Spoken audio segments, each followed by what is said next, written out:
In this video, we will go ahead and solve Leetcode problem 125, which is about checking if a string is a valid palindrome.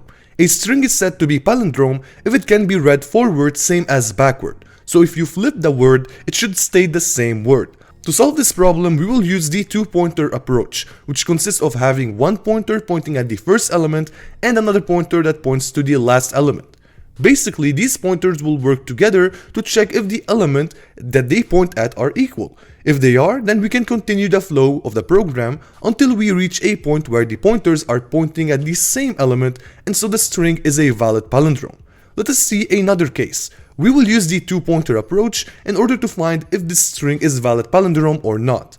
So we start at the beginning and at the end, and we compare these characters together. At some point, we find that the character that we are pointing at is not equal to the other character, so we can directly say that the string is not a valid palindrome. One last example before we start writing code, and it is the example given by Leetcode. In this case, we have a full phrase that has words, symbols, and white spaces. To find out if the string is palindrome, we will of course use the two-pointer approach. We will start with the first and last character. If a character is in uppercase, we could just convert it to lowercase, and now we can compare both of those characters. Next, we can see that at the next iteration, we have a white space. So what we can do here is simply increment the left pointer only to skip this white space. And now we can continue the flow of the program. Again, we meet with a symbol. What we will do here is to ignore it, we need to increment the left pointer only and continue the flow. So when you meet a symbol or a white space, just ignore it by only incrementing the pointer that points to these elements. Now let's apply this idea to code. So in front of you I have the isPalindrome function. Let's go ahead and write some code. I will go ahead and start creating the first pointer, which I will call left pointer, like this, and it will point to the first element, which should be at index 0. Now the right pointer right here should point to the last element, which should be the last index. And to do this, I'm going to find the size of the string -1, which represents the last index. Now what I will do is I'll create a while loop. So I'll say while left pointer, like this, is less than right pointer. Now why we say less than? Because left pointer should be less than the right pointer in order to cover all the elements from left to right.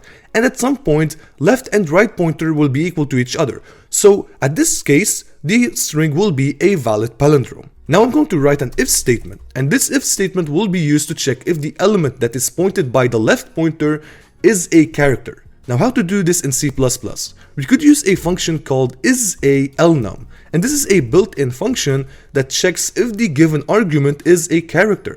Well, to be more precise, it will check if the given parameter or argument is either an alphanumeric element or if it is a digit. So either if it is from the alphabet or if it is a number from 0 to 9.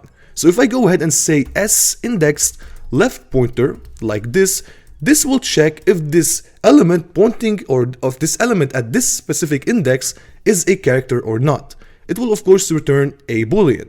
So if it is not a character, I will say equal to 0 or equal to false. So if it is not a character, then what I'm going to do is I'm going to increment the left pointer only.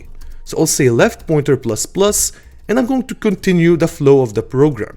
So we will go ahead and skip to the next iteration. Now I'm going to do the same thing for the right pointer. So I'm going to say isALnum, and I will say s index right pointer like this equal to 0 like this. Now if it is this case, what I will do in the right pointer, I'm going to decrement it by 1, and I'm going to continue the flow of the program to the next iteration. Now once we taken care of this condition, we could go ahead and go to the easy part, where we will simply compare the elements from left to right. So what I'm going to do here is I'm going to write an if statement. So I'll say if like this, and the condition will be the following. I will say is lower, and this is a built-in function also used to convert an uppercase letter to a lowercase letter. So if the element at the left pointer like this is different than the element, I'm going to also use is lower, is different than the element at the right side or at the right pointer.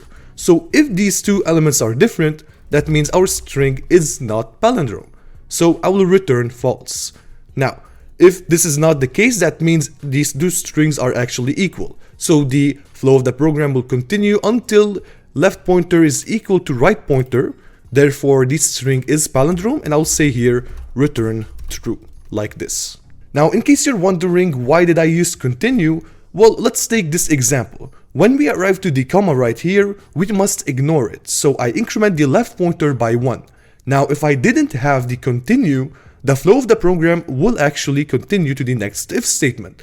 But notice that the next element is a white space, so when we compare the characters together, we will not get an error, but you will end up with the wrong output. For this example, because you didn't ignore a white space and compared it with other characters, so that is why we used continue. Alright, this is it for today's Leetcode problem. Thank you for watching today's video. Make sure to subscribe to stay up to date for the next one.